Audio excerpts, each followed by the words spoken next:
U.S. plans to automatically register men for military draft eligibility. Young American men could be automatically registered for eligibility for the military draft as soon as December, ending decades of self-registration. The new rule, proposed by a government agency, would see men being registered automatically rather than being asked to do so themselves within 30 days of their 18th birthday. Proponents of the plan say that automatic registrations will save the government millions of dollars that are spent every year reminding those eligible that registration is required by law for men between 18 and 25. The rule is still being reviewed and must be approved before implementation, though has prompted fears of mandatory U.S. conscription in the event of a crisis. The last U.S. military draft took place in 1973 after years of massive public opposition during the Vietnam War.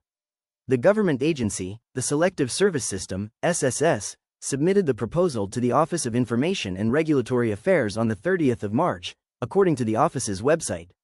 The SSS website notes that the change transfers responsibility for registration from individual men to SSS, through integration with other federal data sources, which it believes will result in a streamlined process.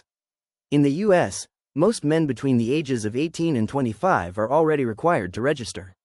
Failing to do so is a crime, and can theoretically lead to 5 years in federal prison. While prison sentences are virtually non-existent, failing to do so can also lead to an individual being made ineligible for federal student financial aid and federal jobs. Non-citizens who do not register can also be denied U.S. citizenship. A vast majority of U.S. states and territories also automatically register men for selective service when driver's licenses are issued. Despite those rules, compliance fell to 81% in 2024, according to government data. The new change in favor of automatic registration was approved by Congress in December as part of the National Defense Authorization Act, which authorizes funding for the U.S. military and its operations around the globe.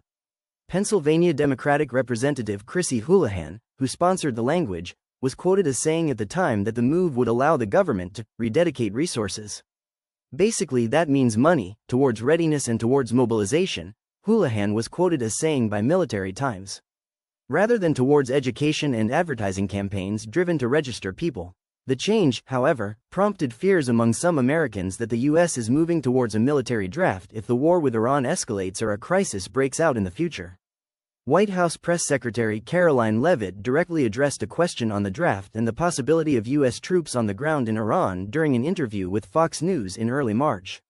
It's not part of the current plan right now, but the president, again, wisely keeps his options on table, Leavitt responded. There's no greater priority or responsibility to this president than, of course, protecting the American people and protecting our troops. A wartime draft has been implemented by the U.S. government 6 times in the country's history, most recently during the Vietnam War. Approximately 1.8 million Americans were drafted during the war, which ultimately led to the creation of an all-volunteer military in 1973.